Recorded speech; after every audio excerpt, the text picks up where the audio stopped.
First of all, I would like to thank you for the organizers to organize such a wonderful conference.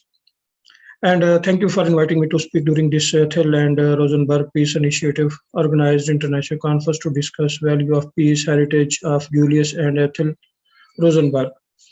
I must appreciate your initiative for exploring as a first step to discuss and dialogue about the international struggle for peace. It is important for us, all the practitioners of peace studies, to discuss the peace heritage at the global scale.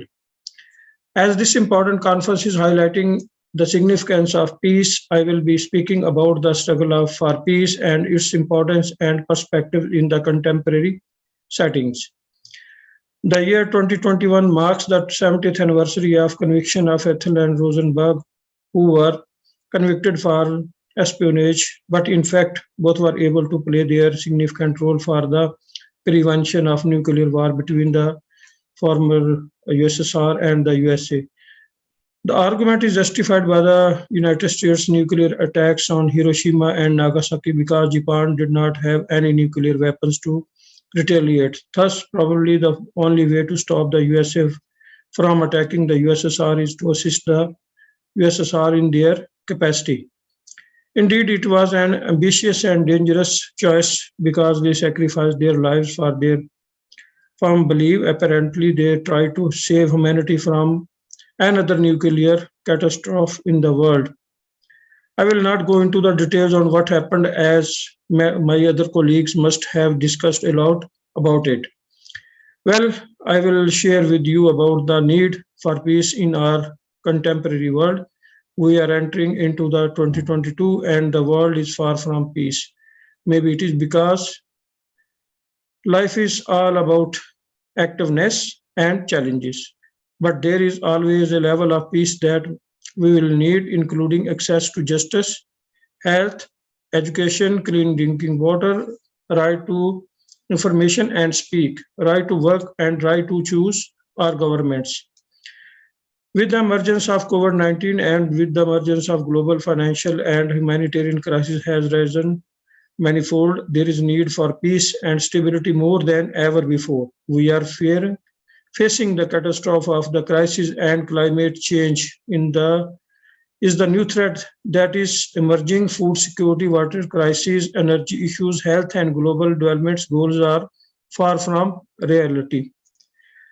For the past more than 70 years since the inception of the United Nations, peace has always been at the negative end in the world.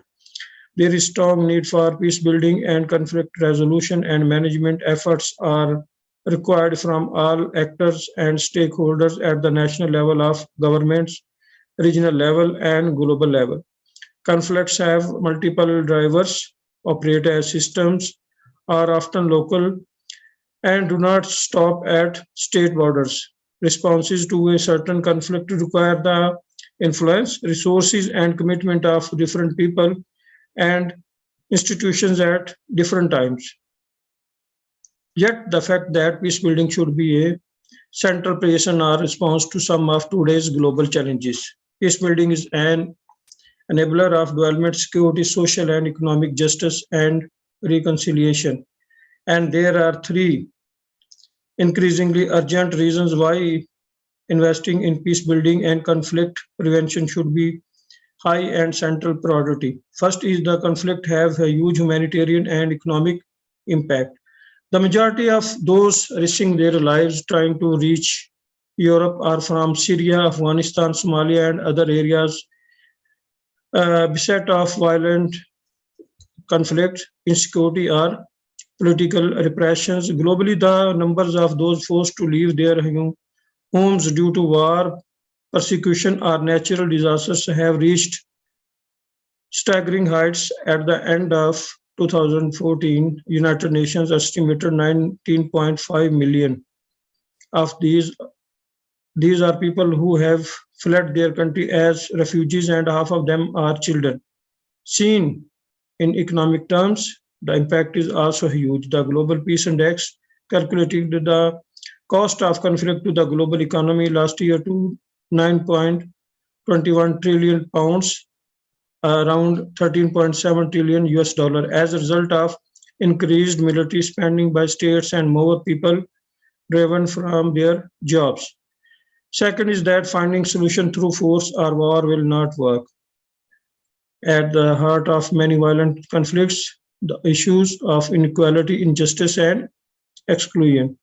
While criminality can feed on and into a conflict, there are often genuine and unaddressed grievances at play and expressed at violence.